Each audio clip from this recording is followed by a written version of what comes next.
নমস্কার, আপনারা দেখছেন গ্লোব টিভি, সবার পাশে সবার সাথে। গ্লোব নিউজ নিয়ে এই মুহূর্তে আপনাদের সঙ্গে রয়েছি আমি শর্মিষ্ঠা। এক নজরে দেখে নেব আজকের বিশেষ খবর। রিভিউ মিটিংয়ে মেগা সিদ্ধান্ত, রাজ্যে চালু হবে কেন্দ্রীয় প্রকল্প, নির্দেশ মুখ্যমন্ত্রীর। আজ উচ্চ মাধ্যমিকের ফল প্রকাশ, পাশের হার 91.23%। বিএসএফ জমি দেওয়া নিয়ে আজ বৈঠকে বসছে রাজ্য সরকার। দুর্নীতিতে আপোষ নয়, দপ্তরের সচিবদের সঙ্গে বৈঠকে বার্তা মুখ্যমন্ত্রীর। মুর্শিদাবাদের চুন শহরে স্কুল সংলগ্ন এলাকা থেকে পুলিশের তৎপরতায় 25টি বোমা উদ্ধার। রাজ্যে বিজেপি সরকার গঠনের পর মালদার মানিকচকে গঙ্গা ভাঙন পরিদর্শনে বিজেপি নেতৃত্ব। উন্নয়নের খতিয়ান জানতে বিডিও অফিসে আদি সপ্তগ্রামের বিধায়ক। গো হত্যা বন্ধে কড়া নির্দেশিকা রাজ্য সরকারের। পশ্চিম মেদিনীপুরে বলি দেওয়া কাঠে ঝুলিয়ে দেওয়া হলো তৃণমূল নেতাদের নাম। আজ আইপিএলে পাঞ্জাব কিংস বনাম মুম্বাই ইন্ডিয়ান্স। আবহাওয়ার পূর্বাভাস।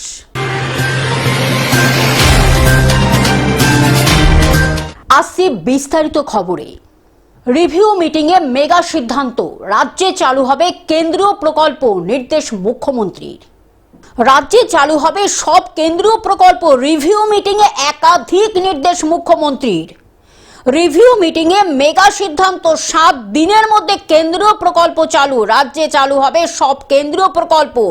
রিভিউ মিটিংয়ের নির্দেশ মুখ্যমন্ত্রী শুভেন্দু অধিকারীর। সব দপ্তরকে আয় বাড়াতে নির্দেশ, কলেজে ভর্তি প্রক্রিয়া চালুর নির্দেশ, পোর্টালের মাধ্যমে ভর্তির নির্দেশ, স্বাস্থ্য শিক্ষায় বাড়তি নজর মুখ্যমন্ত্রীর। Bureau report, globe news. আজ উচ্চ মাধ্যমিকের ফল প্রকাশ, পাশের হার 91.23%। এবারের উচ্চ মাধ্যমিকে পাশের হার 91.23%। পাশের হারে ছেলেদের টেক্কা দিল মেয়েরা। উচ্চ মাধ্যমিকে মেয়েদের পাশের হার 92.47%। এবারের উচ্চ মাধ্যমিকে ছেলেদের পাশের হার 89.71%। পাশের হারে সবাইকে টেক্কা দিল পূর্ব মেদিনীপুর। পূর্ব মেদিনীপুরে পাশের হার 94.19%। প্রথম 10 জায়গায় করে নিয়েছে 64 জন। দক্ষিণ 24 পরগনা থেকে প্রথম 10-এ 19 জন, পুরুলিয়া থেকে প্রথম 10-এ 17 জন, কলকাতা থেকে প্রথম 10-এ 4 জন। উচ্চ মাধ্যমিকে প্রথম আদ্রিত পাল নম্বর পেয়েছে 496। Bureau report, globe news. BSF জমি দেওয়া নিয়ে আজ বৈঠকে বসছে রাজ্য সরকার।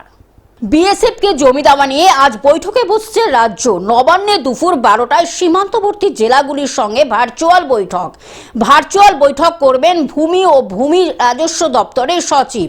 বৈঠকে থাকবেন সীমান্তবর্তী জেলাগুলির জেলাশাসক, বিএলএল। আরও কোন কোন এলাকায় জমি দিতে হবে, জমি হস্তান্তর প্রক্রিয়াতে কত সময় লাগবে, বৈঠকে সেই নিয়ে আলোচনার সম্ভাবনা। ইতিমধ্যে 45 দিনের সময়সীমা দেওয়া হয়েছে বিএসএফকে সীমান্তবর্তী অঞ্চলে কাঁটাতার দেওয়ার জন্য প্রয়োজনীয় জমি দেওয়ার। Bureau report, globe news. দপ্তরের সচিবদের সঙ্গে বৈঠকে বার্তা মুখ্যমন্ত্রীর। দুর্নীতিতে আপোষ নয়, 41 দপ্তরের সচিবের সঙ্গে বৈঠকে বার্তা দিলেন মুখ্যমন্ত্রী শুভেন্দু অধিকারী। দুর্নীতিতে আপোষ নয়, 41 দপ্তরের সচিবের সঙ্গে বৈঠকে বার্তা দিলেন মুখ্যমন্ত্রী। বিএসএফকে জমি নিয়ে পদক্ষেপে তদারকির দায়িত্বে নন্দিনী চক্রবর্তী। সরকারি দপ্তরে হাজিরা নিয়েও তিনি কড়াকড়ি ঘোষণা করলেন। Bureau report, globe news. মুর্শিদাবাদের চুন শহরে স্কুল সংলগ্ন এলাকায় 25টি বোমা উদ্ধার পুলিশের তৎপরতায়। মুর্শিদাবাদ জেলার সালার থানার চুন শহর গ্রামের বাগানিপাড়া প্রাইমারি স্কুলের অদূরে 25টি তাজা বোমা উদ্ধারের ঘটনায় ব্যাপক চাঞ্চল্য ছড়িয়েছে এলাকা জুড়ে। মঙ্গলবার সকাল আনুমানিক 11টা নাগাদ গোপন সূত্রে খবর পেয়ে দ্রুত ঘটনাস্থলে পৌঁছে বড়সড় সাফল্য পেল সালার থানার পুলিশের তৎপরতায় এদিন এক ভয়াবহ দুর্ঘটনার হাত থেকে রক্ষা পেল স্কুল পড়ুয়া, কচি কাচারা ও সাধারণ মানুষ। স্থানীয় সূত্রে জানা যায় যে জায়গা থেকে বোমাগুলি উদ্ধার করা হয়েছে। সেখান দিয়ে প্রতিদিন অসংখ্য ছোট্ট ছোট্ট পড়ুয়া বাগানি পাড়া প্রাইমারি স্কুলে যাতায়াত করে। যদিও বর্তমানে গরমের ছুটির কারণে স্কুল বন্ধ হয়েছে। হ্যাঁ, মাঠে ঘাটে ছিলাম আমরা, এখন শুনলাম যে বোম পাওয়া গেছে। কতগুলো শুনলেন? 20-25টা বলছে। তা হচ্ছে হচ্ছে বাচ্চা, মনে করে এখানে বাচ্চা সব বসে থাকে, আমরা তো জানি না, তাই আমরা তো বসে থাকি। এইটা জামাজাতলা স্কুলের কাছে, জামাজাতলা এখানে বোম উদ্ধার হয়েছে দেখলাম। কারা রেখেছে তা বলতে পারছি না কারা রেখেছে। কতগুলি বোম উদ্ধার করবে? কতগুলো তাও বলতে পারছি না, কতগুলো এখন হবে 2-3 জেলা। হ্যাঁ, উদ্ধার করাটা দেখেছি। তবুও এলাকাবাসীর দাবি স্কুল খোলা থাকলে যে কোনো মুহূর্তে বড়সড় দুর্ঘটনা ঘটে যেতে পারত। বিকাশ শুধু আর্মস সমেত ধরা পড়েছে এবং সেখানে সে এনডিপিএস কেসেরও আসামি, রেজাউলও বোম কেসে আসামি আছে, আর ফয়জালও বোম কেসের আসামি আছে। তো আমরা বোম উদ্ধার করেছি এবং এটাও আবার এই অঙ্গ হিসাবে আজকে আবার দেখলেন আপনারা যে 3 ব্যাগ ভর্তি বোমা আজকে পাওয়া গেছে। সেখানে প্রায় 20-25টা আছে। এখন সংখ্যাগুলো আমরা গুনতে পারি, যেহেতু ব্যাগগুলো আমরা খুলে দেখতে পাইনি। সেটা বোম স্কোয়াড যখন আসবে সেই অনুযায়ী আমরা জানতে পারবো। তো এই চলতে থাকবে। আমরা এই যে আমাদের যে অভিযান সেটা আরও চলতে থাকবে এবং আশা করছি আরও আমরা এই সমস্ত কেসে যারা জড়িত আছে তাদেরকে আমরা আইনের দোরগোড়ায় নিয়ে আসবো। মুর্শিদাবাদ থেকে পার্থ মণ্ডলের রিপোর্ট, গ্লোব নিউজ। রাজ্যে বিজেপি সরকার গঠনের পর মালদার মানিকচকে গঙ্গা ভাঙন পরিদর্শনে আসলেন বিজেপি নেতৃত্বরা। রাজ্যে বিজেপি সরকার গঠনের পর মালদার মানিকচকের গঙ্গা ভাঙন পরিস্থিতি পরিদর্শন করলেন মানিকচকের বিজেপি নেতৃত্ব। মানিকচকের বিজেপি নেতা সুভাষ যাদব, রতন মণ্ডল সহ অন্যান্যরা মিলে মানিকচক, গোপালপুর এবং ধরমপুর এলাকার গঙ্গা ভাঙন পরিস্থিতি ঘুরে দেখেন। এলাকার ভাঙন কবলিত সাধারণ মানুষজনের সঙ্গে কথাও বলেন। গঙ্গা ভাঙন রুখতে কোথায় কোথায় জরুরি ভিত্তিতে কাজের প্রয়োজন রয়েছে তা সরেজমিনে খতিয়ে দেখেন। পরে বিজেপি নেতা সুভাষ যাদব সংবাদ মাধ্যমের মুখোমুখি হয়ে বলেন, তারা রাজ্যের মুখ্যমন্ত্রী শুভেন্দু অধিকারী এবং মানিকচকের বিধায়ক গৌরচন্দ্র মণ্ডলের নির্দেশে আজ মানিকচকের গঙ্গা ভাঙন পরিস্থিতি ঘুরে দেখছেন। ভারতীয় জনতা পার্টির পক্ষ থেকে আমরা যারা কার্যকর্তা মানিকচক বিধানসভার, আমরা আজকে মানিকচকের যে প্রধান সমস্যা সেটা হচ্ছে ভাঙন সমস্যা। সেই ভাঙন সমস্যায় এতদিন আমরা দেখেছি যে সমস্ত সরকার ছিল তারা শুখা মরশুমে কোনো দিন কাজ করায়নি। তারা সব দিন বর্ষাকালে কাজ করিয়েছে এমার্জেন্সির নামে এবং লক্ষ লক্ষ কোটি কোটি টাকা লুট করেছে। আমরা কিন্তু ভারতীয় জনতা পার্টি, আমরা মোদিজির আদর্শে বিশ্বাসী, শ্যামাপ্রসাদ মুখার্জির আদর্শে বিশ্বাসী আমরা ভারতীয় জনতা পার্টি। আমরা কিন্তু আমাদের এমএলএ গৌরচন্দ্র মণ্ডল এবং মুখ্যমন্ত্রী আমাদের শুভেন্দু অধিকারী আমাদেরকে নির্দেশ দিয়েছেন যে আপনারা নিজ এলাকায় যান, ভাঙনের বর্তমান কী সমস্যা আছে সেটা তুলে লিপিবদ্ধ করুন এবং এই নিয়ে রাজ্য সরকার আগামী শনিবারের মধ্যে প্রশাসনিক একটা বৈঠক করবে। যে বৈঠকে উল্লেখ করা হবে যে মানিকচকের কোন কোন অঞ্চলে এখন সংকটজনক যে সমস্ত এরিয়া বা যে সমস্ত জায়গা আছে সেটাকে এমার্জেন্সিভাবে রিপেয়ারিং করার ব্যবস্থা করতে হবে।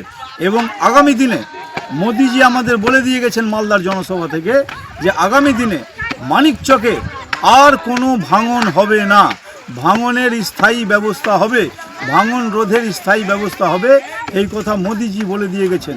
মালদা থেকে অভিষেক দাসের রিপোর্ট, গ্লোব নিউজ। উন্নয়নের খতিয়ান জানতে বিডিও অফিসে আদি সপ্তগ্রামের বিধায়ক। 25শে বৈশাখ পশ্চিমবঙ্গের নতুন বিজেপি সরকার শপথ গ্রহণ করার পর থেকেই রাজ্য জুড়ে সক্রিয় হয়ে উঠেছেন নবনির্বাচিত বিধায়করা। বিভিন্ন সরকারি দপ্তরে গিয়ে প্রশাসনিক কাজকর্ম ও উন্নয়নমূলক প্রকল্পের অগ্রগতি সম্পর্কে খোঁজখবর নিচ্ছেন তারা। সেই ধারাবাহিকতায় আদি সপ্তগ্রামের বিধায়ক স্বরাজ ঘোষ দলীয় নেতৃত্বকে সঙ্গে নিয়ে উপস্থিত হন পোলবা দাঁতপুর সমষ্টি উন্নয়ন অফিসে। সেখানে এলাকার চলমান উন্নয়নমূলক কাজ, সরকারি পরিষেবা এবং সাধারণ মানুষের বিভিন্ন সমস্যা নিয়ে প্রশাসনিক আধিকারিকদের সঙ্গে আলোচনাও করেন তিনি। আজকে বিডিও সাহেবের সাথে আজকে সৌজন্যমূলক সাক্ষাৎ, তার সাথে পোলবা দাঁতপুর ব্লকের প্রত্যেকটা এরিয়াতে উন্নয়নের কাজ যেগুলো বন্ধ আছে সেগুলোকে করতে হবে। তার সাথে হচ্ছে মানুষের পরিষেবা চালু রাখতে হবে এবং এই পঞ্চায়েত সমিতিতে কিছু ঘুঘুর বাসা আছে যেগুলো দুর্নীতিবাজ, তারা পাল্টি খায়। তারা পাল্টি খেয়ে আজকে আমি ঢোকার সঙ্গে সঙ্গে আমার কাছেও কিছু দুর্নীতিবাজ সামনে এসে হাজির হয়েছে। এদেরকে চিহ্নিতকরণ করতে হবে। যারা কন্ট্রাক্টর কিছু আছে যারা সঠিক কাজ করেনি অথচ তারা কাজের টেন্ডারের টাকা পয়সা পাওয়ার জন্য ছটফট করছে, সেইগুলোকে আমরা বলেছি বন্ধ রাখতে হবে। আমরা কাজগুলো দেখব, পরিদর্শন করব এবং সর্বোপরি মানুষের পরিষেবায় বিডিও সাহেবকে একটাই বলেছি, প্রত্যেকটা পঞ্চায়েতকে আপনি নির্দেশ দেবেন মানুষের পরিষেবা যেন যথাযথ পাই। যে কলগুলো আজকে অনেকে জলের লাইন গেছে, অথচ বাড়িতে জলের লাইনে কল এখনও পাইনি, মানে জল চালু নেই। জলের পরিষেবা প্রত্যেকটা বাড়িকে দিতে হবে। হুগলি থেকে রাজকুমার প্রসাদের রিপোর্ট, গ্লোব নিউজ। গোহত্যা বন্ধে কড়া নির্দেশিকা রাজ্য সরকারের। গোহত্যা বন্ধে কড়া রাজ্য সরকার। গোহত্যা রুখতে একাধিক নির্দেশ জারি। শংসাপত্র ছাড়া গোহত্যা নিষিদ্ধ করল রাজ্য। শংসাপত্র থাকলেও প্রকাশ্যে গোহত্যা নয়। সরকারি নির্দেশ অমান্যে জেল ও জরিমানা। আদালতের নির্দেশ মেনে বিজ্ঞপ্তি জারি। Bureau report, globe news. পশ্চিম মেদিনীপুরে বলি দেওয়া কাঠে ঝুলিয়ে দেওয়া হলো তৃণমূল নেতাদের নাম। বলি দেওয়ার কাঠ, তাতে ঝুলিয়ে দেওয়া হলো তৃণমূল নেতাদের নাম। সেই কাঠে ঝোলানো কাগজে লেখা 2011 সালের তৃণমূল আসার পর নেপাল মানিকের কি অপরাধ জন্য তাকে ঘরছাড়া হতে হয়েছিল এবং তার নামে পুলিশ কেস করাও হয়েছিল, তার জবাব আপনাদের দিতে হবে। আর সেই কাগজে লেখা 12 জন তৃণমূল নেতা কর্মীর নাম। আমরা এখনো তৃণমূলের মানুষকে বাড়িতে থাকতে দিয়েছি। তৃণমূলের মানুষ অবাধে রাস্তাঘাটে বিচরণ করেছে। আজকে যে ঘটনা ঘটেছে এটার সাথে ভারতীয় জনতা পার্টির কোনো সঙ্গ নেই। সাধারণ মানুষ বিজেপিকে হাতিয়ার করে তার ক্ষোভ উগড়ে দিয়েছে বা ক্ষোভ প্রকাশ করছে। এমনকি রাতের বেলা মনোহরপুর বাজার এলাকায় 3টি বলির কাঠ মাটিতে পুঁতে তাতে ঝুলিয়ে দেওয়া হলো তৃণমূল নেতাদের নাম। এর মানে তৃণমূল নেতা কর্মীদের বলি দিতে চাইছে বিজেপি। যদিও এই ধরনের বিষয়টি প্রকাশ্যে আসতে তড়িঘড়ি সরিয়ে ফেলা হয় ওই বলির কাঠ। প্রকাশ্য দিবালোকে হাঁড়ি কাঠ গেড়ে কিছু তৃণমূল কংগ্রেস কর্মীদের নাম প্রকাশ্যে টাঙিয়ে দেওয়া হয়েছে। তাদেরকে সামনের দিনে নরবলি দেওয়া হবে। ভাবুন এটা কোন যুগে আমরা বাস করছি। পশ্চিম মেদিনীপুর থেকে কল্যাণ মণ্ডলের রিপোর্ট, গ্লোব নিউজ।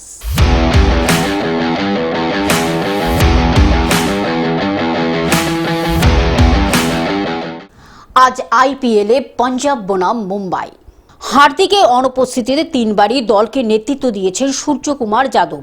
বৃহস্পতিবারও চতুর্থ ম্যাচে তিনি হয়তো মুম্বাইয়ের জার্সিতে টস করতে নামবেন। বর্তমানে 11 ম্যাচে 6 পয়েন্ট নিয়ে টেবিলের 9 নম্বরে রয়েছে Mumbai Indians. Bureau report, globe news.